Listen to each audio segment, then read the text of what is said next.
Well, it's only apropos, Nicholas, that I start off the show with the intro that is just taking me to a new level. It's a wrestling heavy week this week, my friend. We've Mm. got the Royal Rumble, and we had Raw XXX, the 30th anniversary last night. D Generation came out last night. They are the inspiration. So, without further ado, my friend, see what I did there? Ladies Ooh. and gentlemen, boys and girls, listeners of all ages, the Dorkshire Gooniverse and Geeks Worldwide Radio proudly presents to you the greatest tag team. Wait, nope, check that. Podcasting team in the world. I'm your friendly neighborhood backcracker, Dr. Joe. He's the Fry guy, Nick Friar. Together we are the TLDR Comic Book Club, baby. Nicholas, how you doing? You are way too freaking good at these things, man. My goodness. You got to start doing promotional videos for all the Dark Shared Gooners. This is insane. Fired up. I'm on my second DC here. I'm just fucking flying high, baby. I'll tell you what, we did we have that trailer on our audio channel, which, by the way, if you haven't already, go and subscribe to our audio channel, whether it's Apple, Stitcher, Spotify, Geeks Worldwide Radio, SoundCloud, wherever you get your podcasts. And if you don't find us on the platform you use, let us know. Hit us up in our DMs or email us wherever. But let us know. Make sure you subscribe there. Leave a 5-star rating and review, and only 5-star ratings, because otherwise you're going to find out the real meaning behind Backcracker. But we did the trailer that we still have there that's from a while back. Maybe we should clean that up or do something new. But we wrote something up because, we want to keep it short on that one more so than anything. But I swear to God, like you read something there. I should never have you do that. We should just do your own thing. Like it's right off the dome. Yeah, right off the dome, baby. It's just got to be 30 seconds or something like that, or short. Well, I'm gonna keep it things within 30 seconds. That's my wheelhouse. All right, well, there we go. All right, this conversation took a turn, and I'll tell you what, too. Everybody is probably used to seeing us going at 6 o'clock Eastern time on the live stream. Of course, if you're listening on our audio channels, it doesn't make any difference to you, but we do want to let you guys know that if we're not recording at 6 o'clock, usually that means we got something cooking. You're going to have to wait a little bit for it, though. But we got something cooking. Very excited about a conversation that Joe and I just got done having. But the only place you can get those are on our audio channel. So make sure you subscribe so that way it gets delivered right to your listening device. Nice and easy. You can listen to that on Wednesday morning on your way into the local comic book shop. But let's get moving into, Joe, we got no news that we need to get to, at least that I know of. Lord knows that always derails us when that happens. Let's get to catching up. I was in the middle of catching up on the series that I'm talking about this week, so I don't have anything to add here because I also want to read what's new this week. And there's a lot of shit out this week, a lot of good shit. What have you been catching up on? So video game, real quick, something I talk about here, catching up on. But they re-released, or they sort of remastered The Witcher 3 for the PS5. Oh, so I started playing that the other day. Fucking excellent. Oh, it looks so good. It's so crisp. Started playing it. And it started kind of coming back to me because it's been a little while. So that's been a lot of fun. I love the Witcher universe. Love, the books, everything. If I get that game, it's going to be a problem. I can't. It's going to be a problem. And I've got the complete edition, which has all the other stuff. So it's excellent. But comics wise, I caught up on Punisher issue 9. Nice. Fucking excellent. Dude. Oh, best issue yet, man. Holy shit. Yeah, it's in a lot too. The characters that we see, throughout, and then at the end of that book, and sort of the ascension of Frank Castle there is fucking awesome. Real batshit. But also The Nightclub by Mark Millar. Issues 1 and 2 called Dibs. Yep. Had to do it. To do it. I bought the first 2 issues. They'd been sitting on top of my pile, and I said, I'm gonna give them a go. And absolutely fucking, it's such a fucking great premise where it's vampires. But it's dealing with vampire detectives and these kids, and it's fucking excellent. So I will definitely, unless it takes a weird turn, I will definitely be talking about this on TLDR some point soon. Well, it's only fitting that, we get to mix it up a little bit and talk about titles that the other guy, from a writer or artist that the other guy really likes a lot. I know the writer that I'm going to be talking about today, there's a book of his that you were thinking about doing on the show. You hadn't given a look, and I have called dibs on it, and we'll be talking about some point down the line. But that's a conversation for another day. Let's get to what's new. Joe, take us through what came out from Marvel this week. I'm going to try and do this all in one breath. Okay, here we go. The Amazing Spider-Man issue 18, Thor issue 30, Midnight Suns issue 5, X-Terminators issue 5, Star Wars Dr. Aphra issue 28, Yoda issue 3, Star Wars High Republic The Plane issue 2. Can't do it. Oh man. See, I told you, I do things quick. Sabretooth and the Exiles issue 3, Doctor Strange False Sunrise issue 3, All Out Avengers issue 5, Murder World Wolverine issue 1, and then real quick before you get to the book you want to talk about, just Star Wars The High Republic The Blade. I've loved these first 2 issues so far, but you want to dive into Sins of Sinister issue 1. All right. So look, I got to be careful with this because this does have to do with the book that I'm talking about today. The big thing, and I will probably reiterate this again later, is Kieran Gillen was born to write Mr. Sinister. If nothing else in this world, like that was the man's calling. It is remarkable how good he is with this character. And if you've been reading Immortal X-Men, then you already know a lot of the machinations that have been in place. So it makes sense what's going on here. And it's out. That series was outstanding. That's what I'm talking about on the show today. Sins of Sinister is the start of an event within all the X-Men titles. And it is absolutely insane. And when we talk about Krakoa and the future of it, man, like you already know, like it's like pushing it to the brink. And the way this ends too, on top of all the craziness that goes on in the course of the story, the way it ends is like, holy shit. But for those wondering, with this event too, I'm looking at the checklist right now. So it's Sins of Sinister issue 1, and then there are other different titles. There's not another Mr. Sinister book specifically until the last one of this event. So just make sure you keep that in mind. Make sure you check out the checklist so that way you're reading all of it. I know that bothers you, Joe, but the start of this is really promising, and I'll talk about more of it with it, respect, without spoiling things when we get to our main topic for today. But from DC Comics, we have Action Comics 1051, One Bad Day, Catwoman, issue 1, which one off, Catwoman 51, The Human Target 11, Harley Quinn 26, Justice Society of America 2, Lazarus Planet, We Once Were Gods, issue 1, Tim Drake Robin, issue 5, Punchline The Gotham Game, issue 4, Sergeant Rock versus the Army of the Dead, issue 5, Gotham Knights Gilded City, issue 4, Blue Beetle Graduation Day, issue 3, The Sandman Universe, The Dead Boy Detectives, issue 2, and then of course you are reading Detective Comics 1068 is out this week. Whew. Yeah, I got halfway through. I mean, I've talked about this before. I love what Rom V and Raphael Albuquerque have been doing with this. It's been very operatic in the storytelling, which I think really suits Rom V's style. So that's been great. From Boom this week, there's a reason why we're skipping Image here. We will get to that in a little bit. So from Boom, we have Damn Them All issue 4. That's from friend of the show, Cy Spurrier. We have Once Upon a Time at the End of the World issue 3. This is something I've been meaning to get caught up on. So I definitely want to check this out. But there's 2 books that came out from Boom this week, Nicholas, that we'd like to discuss. Where would you like to start? I do want to point out that I did read Damn Them All, been enjoying that series. That is one I have called Dibs on. How about you go off on Behold Behemoth? Because that's one I haven't been reading. Okay, so this is an excellent series. I knew it. It's funny when we read the first issue of a book and we just know, right?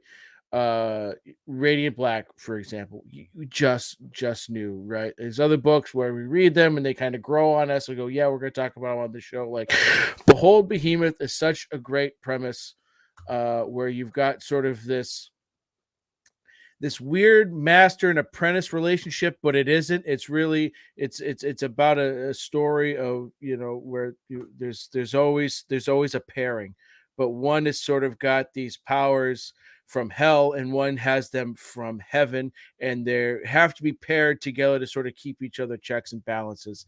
And with this comic, one of those characters is a little girl, and shit gets fucked up and shit gets evil.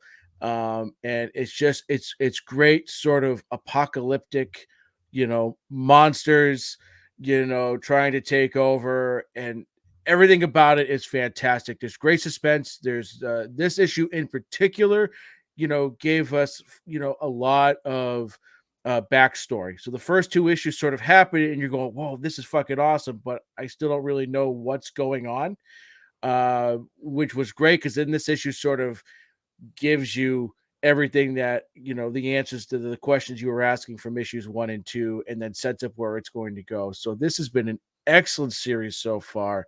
Awesome. 100% first arc ends talking about it as soon as we have the mainline issue comes about that allows me to do it. It's just, again, I love when this happens. You grab a book on a whim. I mean, generally we're not grabbing Boom, AWA, or Image books on a whim, right? They're putting out a new book. We're fucking reading it. And we know that, there's a certain level of expectation that comes. And generally, more times than not, Nicholas, we're going to be talking about one of those books at some point on this show. But yeah, I love it. Like, you don't know, like, you don't always know. Behold Behemoth. Like, we didn't get, yes, you read it. This is fucking awesome. I'm all in. Love when that happens. There's another one that you're reading too that I heard an interview on, and I was like, I texted you about it was Mosley, and I was like, oh yeah, I was like, Joe definitely called this because the 100%. creator, like the writer of the series, like you read Farmhand too. But it's funny you say, oh, I'm going to talk about this as soon as the first arc's done, and you have an opportunity. I mean, between the interviews that we do and looking at the growing Excel sheet that you and I have for just keeping track of our books, it's just like. Yes, yeah, okay. It'll be right when it's done. Sure, Joe. Sure, okay. Which is great, and I sneaky kind of love that that's happened because there was a point in time, like especially the first year we were doing this, it's like, oh shit, what am I going to talk about? Like, oh, is this how how long we will do a show? We're gonna be able, but no, it just the way things have worked out. We are not going to be for a lack of content for mainline issues for some time.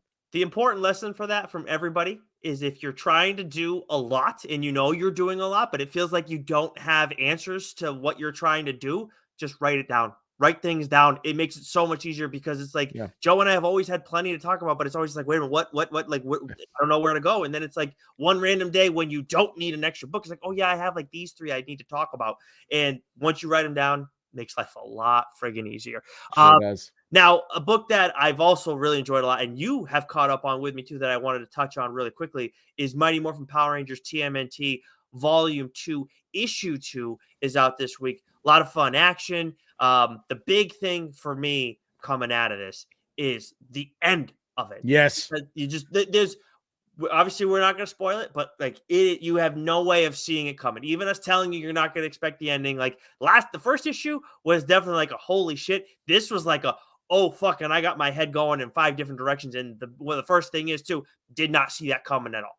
Well, there was some breadcrumbs, but you're not thinking about it. Like you are and you aren't. Like because sure, I get what you mean. Yes, like, but still, like the timing, like there's enough else going on. You're like, nah, like and the visual of it too.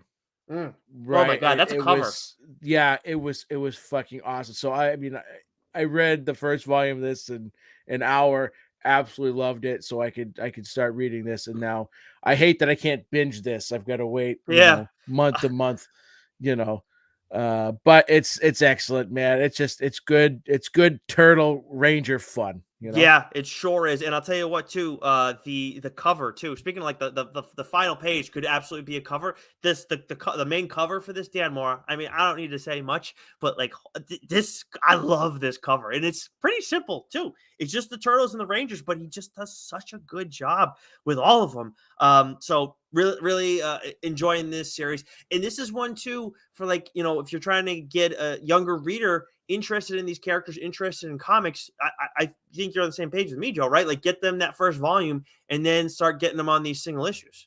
Oh, 100%. This because there's nothing in here that's gratuitous or overly violent or anything like that. Like this is good for the young adult reader. And this is absolutely a TLDR worthy book. The only reason that I haven't done it I never did it on the show was just because it's kind of more like just, hey, fun hanging out, like, good popcorn thing. And it's more about like the different things that happen with the Rangers and the Turtles and other characters throughout the course of it. It's not like one, I've said it many a time, but for those new, it's just one we can't dig into in the same way we do. This is a great book to recommend come holiday season, when the trade's out and stuff like that. 100%. Another book that I believe you've recommended around the holiday season, if I'm not mistaken, is Year Zero. We got the fourth issue of Volume Zero. Of course, this is the actual third volume of this title. Your thoughts? So I messaged Rich Keefe of the Rich Keefe Show and of the Dork Podcast. Mm, Like, you got to read this because they've been recapping The Last of Us, and so to bring video mm, games back into this for a second, like The Last of Us um, is a brilliant game, and the first two episodes on HBO Max have been perfect television. oh, Suspense, everything. I mean, it's been perfect. so It good. is wildly true to the game, while the changes they have made, I think, have only really enhanced it and have made sense. So this is it's been so good. And so what the show has been doing is sort of like their cold open has been giving you sort of like a borderline science lesson slash flashback origin type to how the cordyceps Hmm. fungi sort of taking over everything. And it's just made me think a lot about this recent volume of Year Zero from AWA Studios, written by Daniel Kraus, in Mm, that, like, when Percy was writing volumes one and volumes two, it was great because it's focused on four or five characters, and you're sort of getting the story of their experiences all sort of woven together. And you get a little bit of origin of how the zombie apocalypse is happening within that story. With Year Zero, right, this really is a prequel to all that, and it sort of reminded me of sort of like those cold opens we've gotten from The Last of Us so far, where you're starting to see how this thing has really started to spread from these different regions. You've got Russia, and the demilitarized zone between North and South Korea. You've got an airplane stewardess is sort of traveling all over the world, and you've got a nurse from Alabama. So, right, you're just seeing it from all these different regions, and you're seeing the beginnings of that outbreak. It's been I think I tweeted this out, last week or whatever, but like, Daniel Kraus is doing every bit as good a job as Benjamin Percy has. Like, mm, it hasn't skipped a beat. It's so fucking good. And so if you love, zombie stories, you love different types of zombie stories. This is a book. This is a series that any Zed head, should be reading. hmm. Period. Right? Like, you want to read, like, you don't have to wait for this to come out before you read Year Zero, volume Right. one, volume two, right? You can read those first, and then when this comes out you can read it. But, like, I think the fun part will be to read this and then reread those other two again, sort of get this nice Mm. linear story. It's been an excellent series. Daniel Kraus is doing, and he is doing an excellent job at taking over that. And I don't know if he's taking over it completely, or if this will be the last arc, and then all three volumes will tell the complete story, or what AWA's plans are. I mean, I hope there's more. And I hope Daniel Kraus is involved. And I don't know if Percy's going to get involved again either. Whatever the case may be, excellent storytelling. And just watching The Last of Us, like, there's a lot of parallels, between the two, and it's excellent. Of course, this is a series that you talked about on the show a while back when we first had Axel on. He talked to us about actually having Benjamin Percy on. Of course, now friend of the show who's been kicking ass with AWA and with Ghost Rider. Joe just picked up a Ghost Rider Lego, which is looks real cool. I'm not a Lego It's guy. dope. Yeah, that was Yeah, a nice it's pickup. pretty dope. My problem with Volume Zero is that Daniel Kraus wrote it, and he's not a friend of the show. I think we need to amend the situation. We need to do something about that. What do you think? Yeah, we're gonna have to talk to our little birdies, Hmm. and see if we can make that happen, because I would and he's writing Trojan too, right, for AWA, That's right. Yep. right? And I gotta talk to him about Autumnal, because Oh. that book is just you want to talk about a fucking perfect comic book, that is right up there, right? So this Hmm. guy is absolutely killing it, and I'm glad that AWA is snagged him up, Hmm. and doing a bunch of different things with him. Just That love it. is that is not in the hopper yet, but we need to get on that at some point. Then we got Dark Horse Joe, What's this? Drag Age? Is that a typo from you? Hey, it is supposed to be Dragon Age. Dragon Age. Okay, I couldn't figure out that one. Dragon Age, the missing issue 1. Now that is a video game, right? That is a video game that I enjoy very much, so I Okay. will be checking out this first issue. But you don't enjoy it as much as The Witcher, right? Oh man, I am 6 to midnight with The Witcher, baby. Well, we got the Ballad of the Two Wolves issue 2 out this week. This is written, of course, by Bartosz Sizemore, who's been writing The Witcher for a little while now. The artist on this series is Mickey Montlo, and it's art, color, and the main cover. And I love Mickey's style for Geralt. Totally fits the character, fits the world perfectly. Got a bit of an edge to it, but still like fits within all of like the high fantasy and everything. And we really enjoyed the first issue. The second issue, awesome stuff too. The ending is a jaw dropper for me. On top of the art being really cool, because like Mickey really like pushes it with the werewolf and some stuff like where we're thinking about what's maybe going on in the stories that are being told to Geralt. But I think Bartosz, like his command for Geralt, I think, is just so impressive because he totally gets like where we love Henry Cavill and what he's done with the character. I feel like Bartosz's writing is on the same level as what we're getting on the show. Totally fits the character, totally understands him well, and in the beats of the show, the comic have been great too.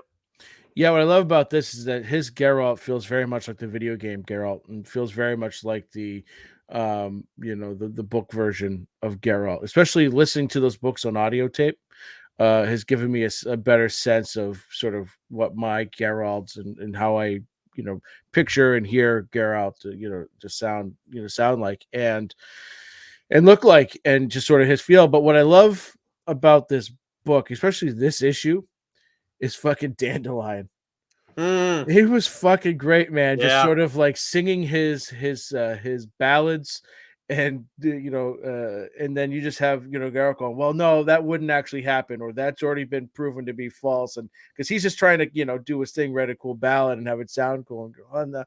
And there was one panel where it looked like he was using his little lute like fucking Hendrix on an electric guitar there, and he was like shirtless there, just jamming out on the lute. Yeah, that was amazing. Badass. It was like, it's so unnecessary, but it fits the tone and this particular story very well. I am loving everything, but the art, you're right, is fantastic. It was vicious at the end. Really looking forward to seeing how this thing sort of comes together. I'll tell you what, you bring up the dandelion with the flute. I mean, the lute, excuse me. I need to know how that idea came to be. And again, like, really enjoy Bartosz's work. Someone who's not yet a friend of the show, we may need to take care of that situation as well. But anyways, awesome stuff from Dark Horse. Joe, I'm going to roll through some of these other ones before we finish off with Image. We have from IDW, TMNT, The Last Ronin, The Lost Years, issue 1. Joe and I did not get the review copy for this, so we can't weigh in on it, but we're very excited to talk about it, excited to give this a look. TMNT, Saturday Morning Adventures, issue 4, which is on Swaggin's pull list. I say issue 1, I'm going to say issue 4. Dead Seas, issue 2. Star Trek Strange New Worlds, Lyrian Enigma, issue 2. I think I got that right. From Valiant, we got the 3rd issue of Book of Shadows from friend of the show, Cullen Bunn. From Dynamite, we got a big week here. Gargoyles, issue 2. I actually managed to track down a first issue of that. Darkwing Duck, issue 1. 007, issue 6. Siren's Gate, issue 3. Huge week for Dynamite. Cherish, issue 3, which I believe is written by a friend of the show, Katana Collins. Green Hornet, One Night in Bangkok, issue 1. The Cliff Kingsbury story. Jeez. Oh, my God. Oh, my. Who does that? I need to de-stress. I'm going to buy a one-way ticket to Bangkok. Okay, pal. Know what you're up to. Why don't you make it less obvious next time, huh? Jeez, yeah. Jesus. The Ninjets, issue 5. Lord of the Jungle, issue 3. Vampirella Strikes, issue 9. And then from Source Point Press, Nightwalkers, issue 1. Good Boy, Prodigal Son, issue 3. Mysterium, issue 3. Zombicide, Day 1, issue 1. And then the Argus, issue 4. Yeah, so this takes us to Image. which surprise, surprise, I'm talking about an Image book. Mm. But Saga makes its return with Saga issue 61. We have Monstrous issue 42, The Scorched issue 14, excellent issue by the way. Junkyard Joe issue 4, Hitomi issue 4, Lovesick issue 4, Hell to Pay issue 3, Plush issue 3, The Magic Order 4 issue 1. I'm assuming you're going to be reading that one, Nicholas. Yep. We have American Jesus Revelation issue 3, Voyages issue 3, and then 2 books we want to discuss real quickly before we dive into things here. I'll start with Infernal Girl Red. Nicholas, this was an excellent book. Infernal Girl Red was teased way back when Radiant Black drops. This was like 2 years ago, and I believe this started off as a Kickstarter campaign, got crowdsourced. It was funny because I remember I almost pledged to get this book, and I can't remember. I think I chose something else instead, and whatever. I've kind of given up on the whole Kickstarter thing. It's just been a pain in the ass. But anyways, I go, oh, this is neat. Like Radiant Black, I'm loving it. It's new. It's, maybe only been a couple issues out. And I go, oh, I wonder how these things are going to work. And then it just sort of fell off the map because I didn't fund it on Kickstarter. And then we get Supermassive. We see the character briefly, and now here we are with issue 1, a double-sized issue being released this week, and I believe it's only going to be 3 issues long. And I'm wondering if each issue is going to be oversized, almost like 2 issues in one, which would have made it a traditional 6-issue arc. But anyways, this, because it was written when Radiant Black was being written and conceived, it's got, out of all the massive verse books that we've gotten so far, this one feels, it has more of that Radiant Black feel to it. The origin story of it, the character of it, how the character gets their powers. Excellent. The massive verse has given us some really great female kick-ass characters. We get another one here. But we get some really cool powers. The art is absolutely fantastic. Some great scenes. So, if you're going out to the comic book shop and you see this, grab it. Again, what makes the massive verse so great is that you don't need to have read any of the other titles. You can read them on their own, and they're great. And then if you're listening to us, or you see an ad for any one of the other massive verse books at the end, oh, that looks interesting. I've read this, so let me give it a shot. Right? If you haven't been on the Massiverse, do it. Rogue Sun, we got Radiant Red, Radiant Pink, Radiant Black, right? And now Infernal Girl Red. So many great stories to tell. This was an excellent first issue, Nicholas. You got to get on it. That's awesome to hear. Yeah, this one I didn't get a chance to look at it in its entirety just because of time, and obviously this one being a little bigger. If it was a normal size issue, I would have already had it done. I will say that, but I'm very excited for this. Massiverse. I mean, Joe talked about Radiant Black on this show quite a while back. Since then, we have not had an episode devoted to the Rogue Sun, the Dead Lucky, Radiant Red. Other than, of course, our Friar site chats that we've had, which have been great. But with the way the things are going with the Massiverse, we're not calling dibs on these books. So those are absolutely TLDR worthy books for anybody who's wondering. We've been enjoying them. Rogue Sun was one of my favorite comics from last year's one, both for both of us. It was, and of course, the Dead Lucky was a great new introduction. Radiant Black, is things are starting to get really tense over there. Another book that we want to touch on, actually, speaking of our annual, which we recommend everybody go back and listen to. We had a fun time putting that together. If I remember correctly, Joe, it was our best ongoing book, if I'm not mistaken, right? The newest was. Yep, Philadelphia 27 is out this week, and right now we are in the thick of a big ass fight. It's the start of a war, and holy shit, it was actually right in the middle of the war. It seems like no one is safe, and we're seeing that, and people are freaking dropping like flies. And I'll tell you what, man, I said it before. I was on it from the jump, and I'm sure I wasn't the only one. But Toussaint is a fucking awesome character, the best addition to the Philadelphia universe. Period. I've absolutely loved what that guy has brought to the table, and everybody around him. He is so cool, and he's fucking wreaking havoc. And I'll tell you what, this issue, was it. And what's amazing about how Rodney is writing the issues too is he's taking these deep dives with characters, and it's just and going into their history and different things about them, and still like pushing the story forward every single step. And then you've got stuff with Anansi. I feel like each issue there's stuff with Anansi going on elsewhere, related to the war, but still like he's kind of off doing his own thing. But actually, there's a specific image with Anansi, that's like whoa, like you talk about something that could be a cover. That was absolutely one. Again, we avoid spoilers when we're doing these talks here, but man, if you haven't been reading Philadelphia, I don't know what you're waiting for, but this arc is outstanding. And last arc was my favorite arc of the title by what it was. Like, I don't think it is anymore because this arc is absolutely freaking outstanding. Rodney Barnes has absolutely leveled up. Of course, Jason Sean Alexander is his co-creator on this series. He's doing inks and backgrounds right now, and the line artist, or I should say the penciler, is Herman Aramasup. I apologize if I'm pronouncing it wrong, Herman. But man, just awesome work from this team. Yeah, Rodney's not holding back. None of them are holding back, right? We are in the thick of the shit right now, and it is absolutely excellent. The imagery, everything we're getting, and this wasn't even really like an action-packed episode or issue, I should say, right? We got some great narration that I thought was really powerful, was really good and powerful. But then the action that we do get, you're like, yeah, strap in and strap on, baby. This ride ain't over yet, Right? Splash Mountain might be dead, right? But this ride ain't.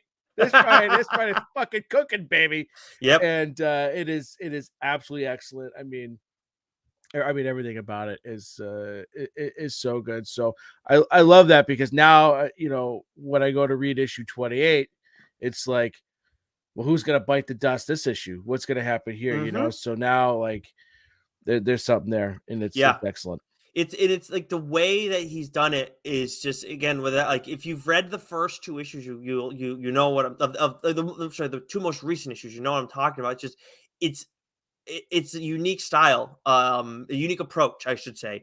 And without getting into spoilers, we're gonna have Rodney on at some point down the line again, I'm sure. Maybe we'll sneak on one of his co-creators on this. But it's very interesting. I would love to learn more about how he went about deciding on that, or where it came from.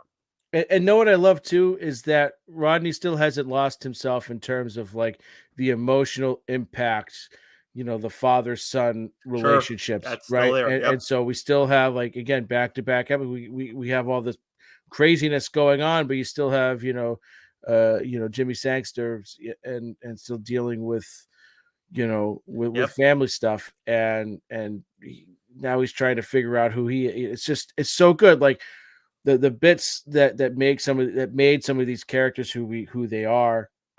He hasn't lost that. This hasn't just become an all-out, war book. There's still some of that humanity in there. Which is great. Yeah, absolutely. Awesome stuff. Let's get to the book that you have planned, which is an Image book, one that I've been waiting to hear about for quite some time. So again, I'm sorry, West of Sundown, you're gonna have to wait another mainline issue, because I didn't realize that the Royal Rumble, if you're listening to us, either watching us live or listening to us when this drops, is this week. I thought it was another week away. So I was thinking, what better time to talk another wrestling book on the show than the week leading up to, I think one of my, if not my favorite, WWE pay-per-view events of the year, which is the Rumble. So I am reading Do a Powerbomb from Image Comics. And if you've been listening to the show, you've heard me talk about this book, and you know how much I hate this fucking name. Yep. But I've come to a realization, Nick, right? And as much as I think, like, I would have chosen a better name, it fits.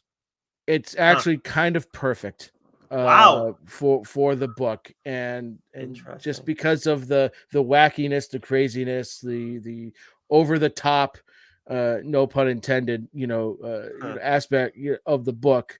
But it's written and drawn by Daniel Warren Johnson, with colors by Mike Spicer, and the letter is Rasputin. Synopsis. Lona Steel Rose, which is a great fucking wrestling name, by the way. Yeah. Lona Steel Rose, who wants to be a pro wrestler but lives in the shadow of her mother's success before her. But everything changes when a wrestling obsessed necromancer asks Lona to join the grandest and most dangerous pro wrestling tournament of all time. And this is a perfect synopsis because it gives you just enough without really, like, a lot of these times the spoilers give away half the book, right? They give away too much. Mhm. And this doesn't. It's perfect. And so Do a Powerbomb is a classic case of don't judge a book by its title. I mean, this is when we first started doing the show, Nicholas, right? Like, we did it because we want to talk about books that people may have overlooked. A title of a book you might have put back on the rack because it just didn't, the title of it didn't appease, sound appealing to you, or didn't sound right, or maybe the cover art didn't look good, or maybe the cover art looked awesome, but then you flipped it open, the interiors weren't great, whatever the reason that you put the book back, those are the books that people might gloss over but end up being really fucking awesome, right? So this is a book that, had it not been by Image, AWA, or Boom, right, I probably wouldn't have read, because I'm like, that's fucking sounds stupid. It sounds like a kid's book, right? But I read it anyways, and I loved the first issue so much because this is like the Daniel Warren Johnson's art is offbeat, and it's a little wacky, but it's so perfect for this setting, for this book, and I love it. Because what he does, what he does here is very similar to what Alex Cormack did with Crimson Cage. They know how to draw wrestling. They understand the ins and outs of wrestling. So the moves, in the ring look, authentic. The action scenes, they're moves pulled from professional wrestling, right? So you buy that aspect of it right away. Because if that wasn't right, then it's hard to keep reading, especially if you're a wrestling fan, because you're like, oh, well, that's not how that's done. That doesn't look right. That seems silly. So, like, I think much like Crimson Cage, with both the writing and the art, nailing what you needed to nail to pull someone in on a wrestling book, Daniel Warren Johnson, does here with Do a Powerbomb. And so, Nice. the storytelling, what I didn't expect was something wildly emotional. And while I enjoyed the first issue very much, it wasn't until, I think, the second or the third, I think probably towards the end of the second issue, I go, oh yes, this is definitely a TLDR book, because there's great storytelling. That's what makes pro wrestling great when it's great, is it's the storytelling. Yes, we love, the in-ring theatrics, the flippy doos and all the kick-ass moves and stuff like that, but it really, at its heart, it's a soap opera. We love the storytelling. And so the pacing of this book was perfect. The action sequences, when you got them, were great. But what this book is really about is, it's about a daughter losing her mother and trying to live and escape her shadow, but also honoring her legacy by becoming a professional wrestler, and dealing with the tragedy, and then with the hopes of getting her back.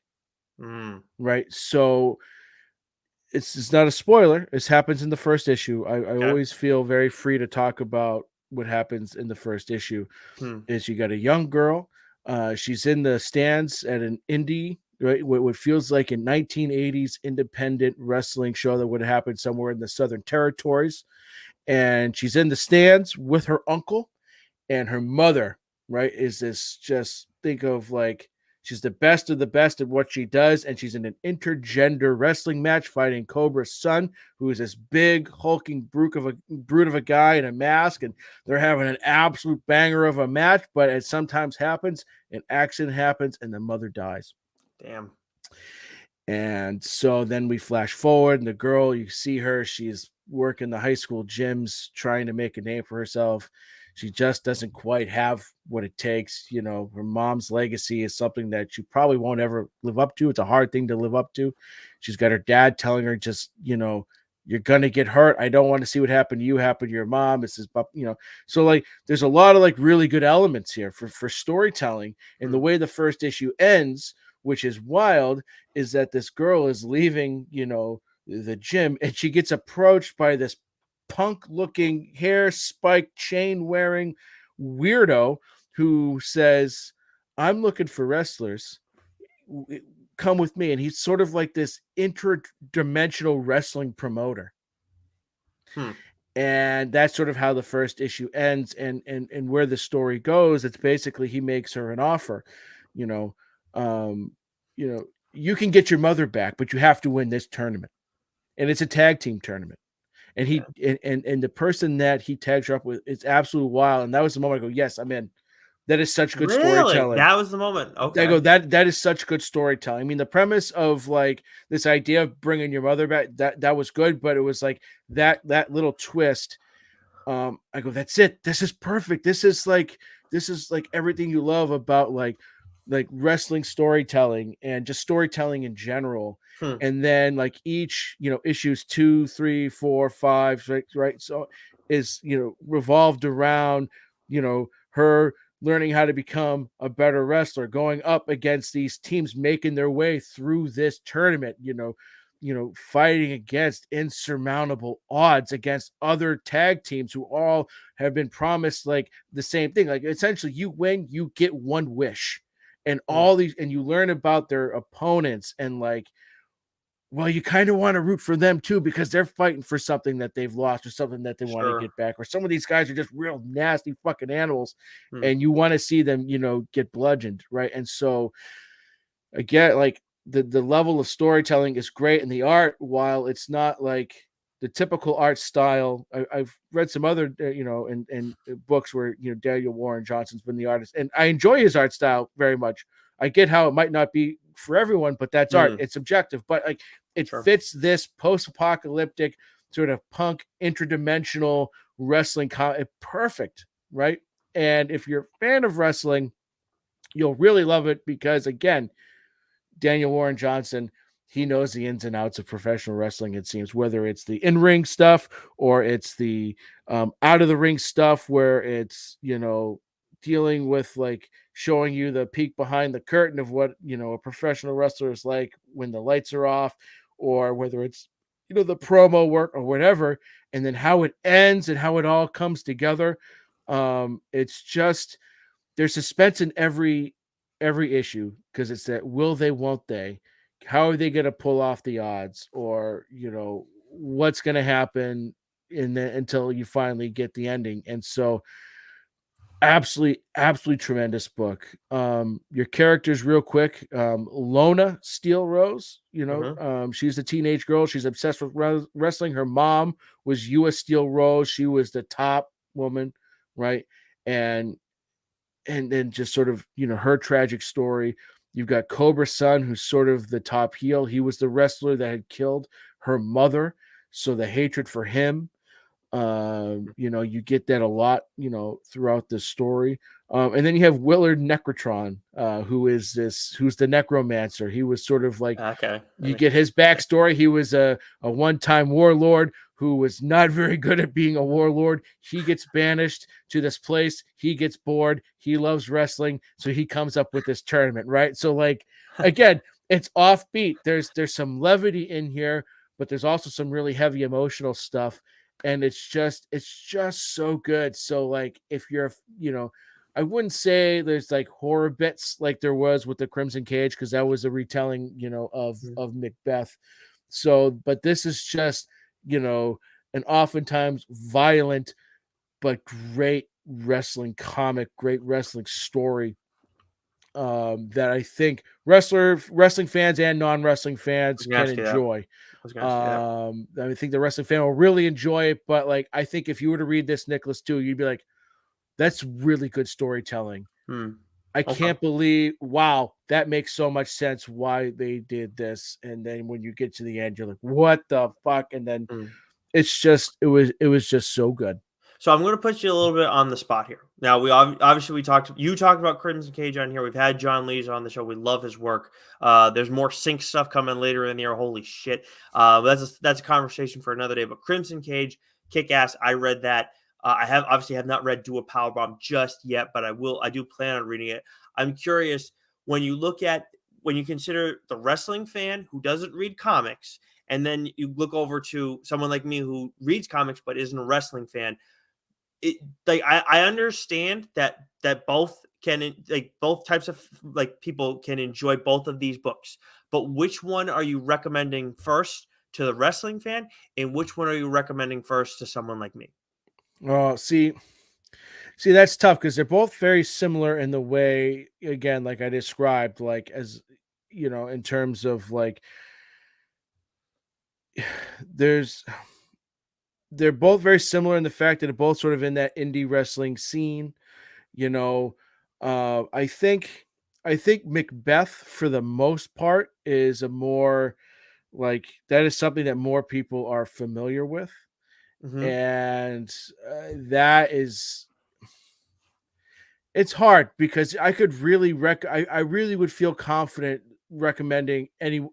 It's not like I say, oh, this Hmm. one has a slight edge here, this one has a slight edge there. Like Crimson Okay. Cage literally is a retelling of Macbeth in the 1980s indie wrestling scene. And again, there's great storytelling, but that is I think a little bit more familiar. This is more you know offbeat, but the storytelling I think has a few more layers to it.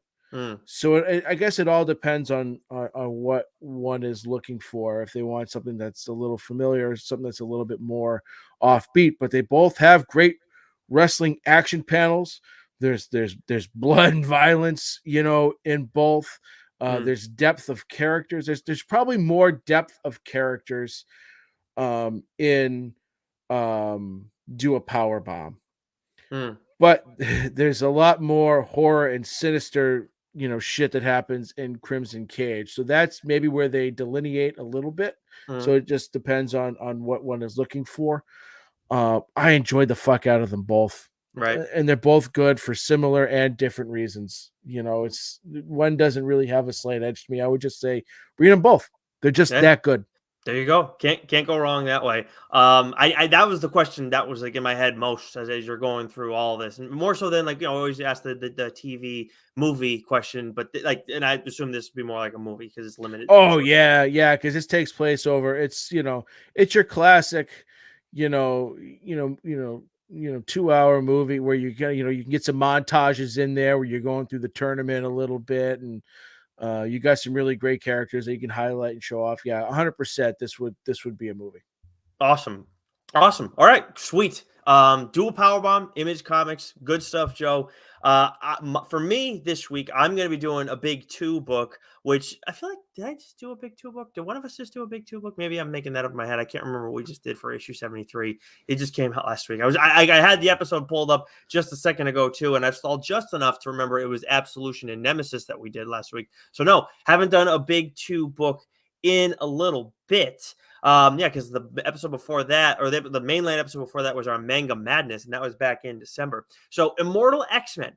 Now, I did read the first issue of this when it came out, but then fell behind. And of course, Joe and I have talked about how with the X-Men stuff that's going on, it can be a little overwhelming to read some of that stuff because just there's so much going on. And Wolverine, while it does play into some of the other books in the larger Krakoa story, Benjamin Percy has done a good job too of making it where it's easier to enjoy that story and not get too caught up or too lost where all this other Krakoa stuff is going on. Of course, Judgment Day, like he has to address that and whatnot. Immortal X-Men is a lot more closely aligned with that stuff. And I will tell you guys right now, for this experience, I wanted to not read Judgment Day while reading Immortal X-Men because I just went and binged all of it. Now that it's all done, I do plan on reading Judgment Day. I have said that, but I wanted to know for our readers if you could still enjoy this title completely without reading Judgment Day. Now, if I hadn't, then that would have changed. That might have changed some things, but it was a successful experiment, and that is largely to do with Kieran Gillen being the writer on this series. Of course, friend of the show, we've had on twice to talk about Die from Image Comics. and then Once and Future from Boom Studios. At the conclusion of both of those titles, which was a lot of fun. So some spoilery stuff in there if you finish those series. The artists, we had two artists on this, Lucas Wernick and Michelle Bandini. I think Michelle came in for like 3 issues, and Lucas did 7, excuse me. Colors, David Curiel, and then letters, VC's Clayton Cowles. 10-issue series just wrapped up ahead of the first issue of the Mr. Sinister event. Of course, the one issue for that we talked about earlier, Sins of Sinister. The first trade is available now, and that collects the first 5 issues of this series. I hit you with a synopsis, Joe. The Quiet Council are the rulers of the Krakoan Age, for better or worse. But now, shaken by Inferno, which was another like a quick event within that title, they strive to hold their nation together, no matter how much they want to tear each other apart. And Immortal X-Men brings you inside the room where it all happens. As Magneto leaves the council, his big shoes need to be filled. I don't want to go any further because I can start, breaking things down and whatnot. I will say quickly for people wondering what the heck's Inferno. If you read the introductory stuff to Krakoa, and it was Powers of X or Powers of 10 in House of X and Powers of 10, right? Bingo. Yep. Wow, look at that. I got lucky for once. So you knew Moira's hand in all of it. And then in Inferno, where nobody knew Moira was involved. And then that's where Inferno exposes that, and it becomes a huge issue because of the nature of everything that goes on there. So this is in that aftermath. Magneto stepping down, like you said, Joe, first issue stuff. You're not spoiling things. I'm not going to go into who replaces Magneto in the Quiet Council. That is resolved in the first issue, but it's a little bit later on in the issue. Maybe midway through, but either way, the Quiet Council members with Magneto stepping down are as follows. There are 11 members. You're waiting for the 12th. Professor Xavier, Destiny, Emma Frost, Sebastian Shaw, Kitty Pryde, Nightcrawler, Storm, Colossus, Exodus, Mr. Sinister, and Mystique. Now, a lot of those names are familiar. I think Exodus is one, maybe for the average person who isn't necessarily familiar. He's someone who's closely affiliated with Apocalypse. He's been around a long ass time. And like Nightcrawler, there's religiousness to him as well, but more so in mutantdom. Destiny might be another one, but again, if you've read some of the Krakoa stuff, Destiny is a huge player. I think the things that you need to know is that she can see the future, not necessarily the guaranteed future, but probable futures. And then with Mystique, that's her wife. I don't know if they're technically married or not, but her lover. I mean, there you go. That covers it. Now, this is a 10-issue series. All but 2 of these characters get an issue where they narrate. So that's a lot for Kieran Gillen to do. But as I said before, when I was touching on Sins of Sinister, that man knows how to write Mr. Sinister. It is unbelievable. He is Nathaniel Essex. It is friggin' insane. And for me, that's one of the things that's been more mind-blowing, because I talked about, how there's another Kieran Gillen book that I'm reading that, is quite a bit older that I want to talk about on the show, because neither of us had read it and you were gracious enough to let me have it. I've had a greater appreciation.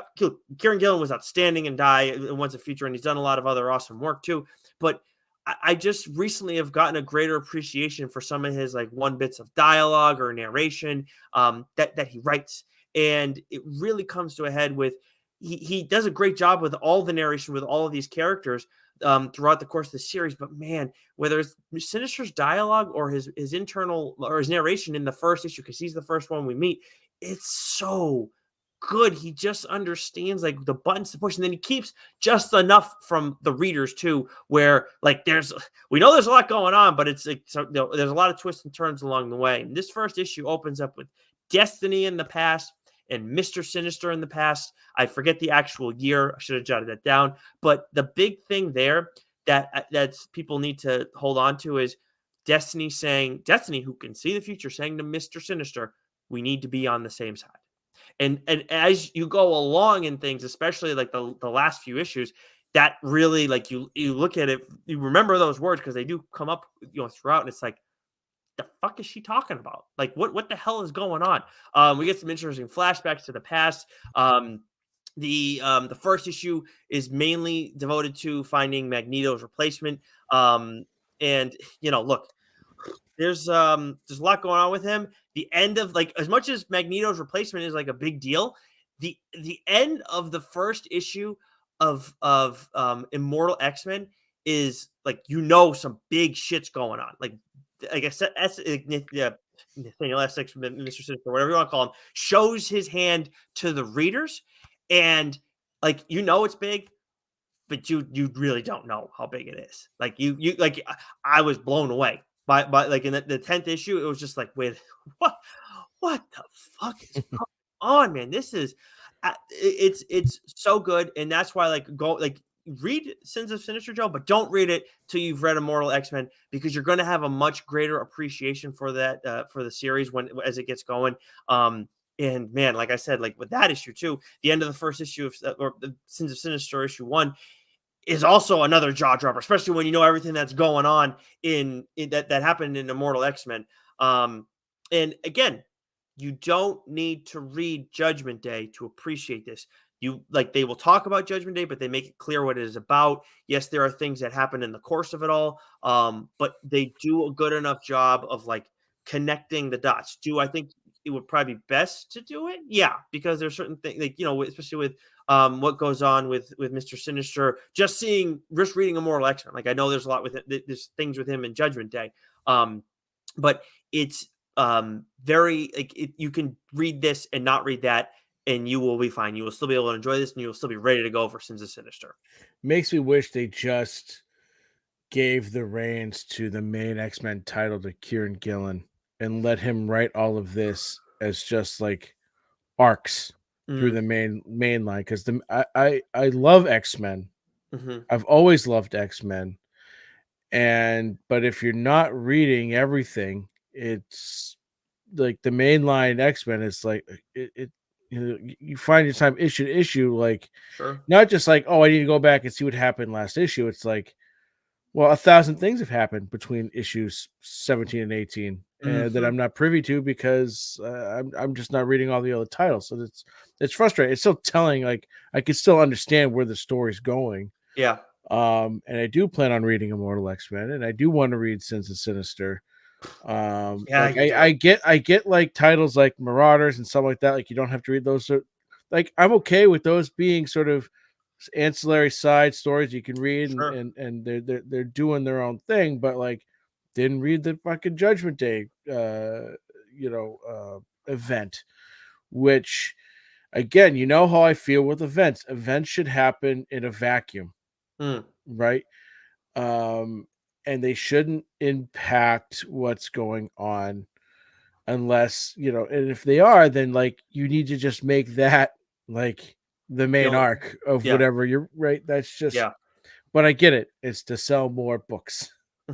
Yeah, it's frustrating, but I hear you. But that's where like we talked about it when we got Death Metal from Scott Snyder and Greg Capullo, where they kept it just to that. And of course it's like a much higher thing of what's going on, like in terms of the concept and everything. But with all the tie-ins that you had, you didn't need to read, like it would have enhanced your experience, but you didn't need to read those in order to appreciate that event.